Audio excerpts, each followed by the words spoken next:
Tag-iya sang baboy nga nagpositibo sa African swine fever sa Takas Haro, Iloilo City, palaligban subong ang pang-adlaw-adlaw matapos ang ginakabig halit sa ila pala nga buhian. Mga manugsagod sang baboy sa palibot, ginakabalakan ang pag-depopulate sang ila mga ginasagod nga baboy. Ini ang gintutukan ni John Sala Live, kag exclusive nagikan sa Takas Haro, Iloilo City. John?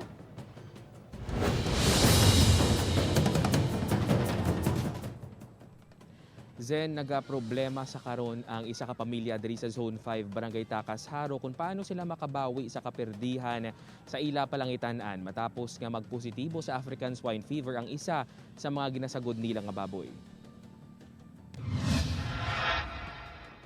Nagapangita na sang lain nga palangitan-an sa karon si alias Bear sang Zone 5 Takas Haro, Iloilo City matapos nga magpositibo ang isa sa mga ginasagot sini nga baboy sa African swine fever. Ini ang labing una nga kaso sang balatian sa syudad sang Iloilo. Bangod sa pagkapatay sang iya baboy, gintipopulate man ang duwa pa ka mga nabilin sini nga baboy. Why napilitan na ganito mubra pa Manila ganito kay mubra mo ko to. Kada kinsinas katapusan tani ang tugid tani ko mo mapaihaw o mabaligya ang dispose. Kay why November 17 napatay ang baboy sini kag pagkasunod nga adlaw ginpang depopulate ang iban sini nga mga baboy. Sa karon palaligban sa gihapon sa iya kung paano nagpositibo sa ASF ang iya ginasagod nga baboy bangod wala man ini nagapadulong sa mga lugar nga may kumpirmado nga kaso sang ASF. Apang suno sa iya, posible nga bangod sa pagbaha sa lugar. bali namula ka nakita ko namula sa baha siguro alin. Pagbaha ko tapos baha to bla mo to. Naglapaw ding tubig. Naglapaw te atugid sa dalom pang suba ang tubig.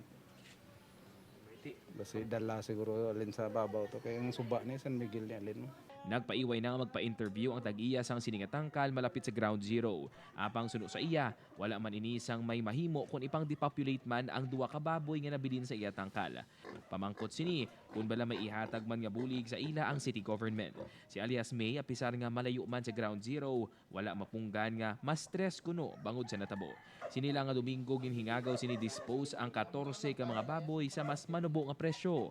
Victim na ko yung sang COVID, dyan nag-resign ko sa obra ko tungod wala ko vaccine. Nag-shift kami sa baboy.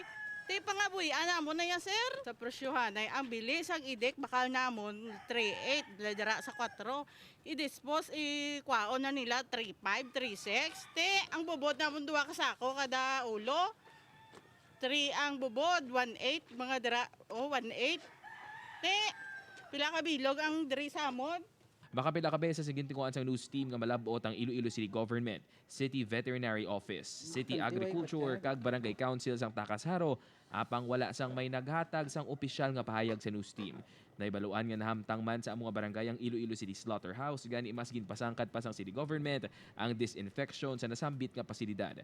Kaina sang aga nagsapol ang ASF Task Force ang syudad sang Iloilo, kaupod ang Barangay Council sang Takas Haro, natuhoy sa pagbatuman sang mga containment measures agud sa paglikaw nga maglapta pa ang virus sa syudad.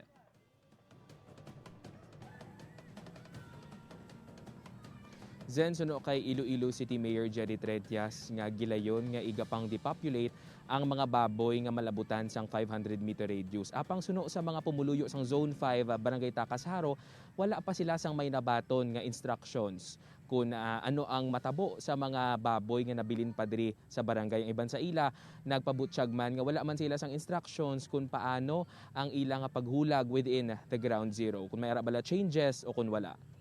Zen? Madamo nga salamat, John Sala.